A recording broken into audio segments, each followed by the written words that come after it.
One-wheeling is a brand new board sport that takes all of the carving from snowboarding and from surfing and from skating bowls and mixes that into a small electrical device similar to a Segway but sideways with a one wheel in the middle that allows the rider to carve and then feel that feeling of snowboarding and extreme board sports riding anywhere on the planet, from riding the streets on the concrete to riding the mountain bike trails down giant hills and down terrain that was only built for bicycles. The one wheel was able to do all of that. Now, with a board that's this amazing comes an amazing story from a guy named Kyle, who was just an average guy who just wanted this feeling of riding this board anytime that he wanted. You know, he was a guy who was an average snowboarder, not a professional, not anything crazy, but he wanted to take that dream of snowboarding and apply it to something that could be ridden all over the world at any point in time, from sun to shine, rain, snow, doesn't matter.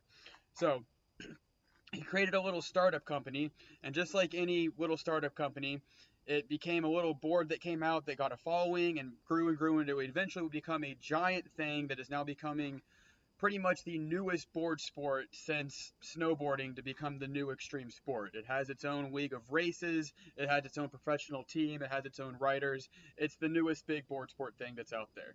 Now, with that also comes similar stories that have been shown into the creation of things like snowboarding with Jake Burton, who was the guy who created the very first snowboard and created the very first company for that board.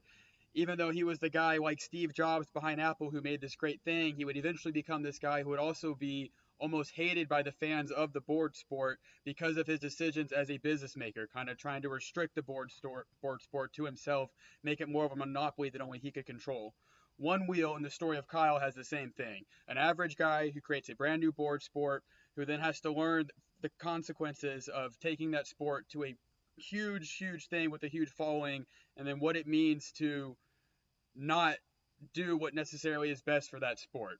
and to instead decide to do things that are best for the business and best for the money and how that affects his character and his business. This would tell a well-rounded story about a guy who achieves a dream but then also suffers the consequences of that dream. So that's one wheeling, and I would call it float on, my friends.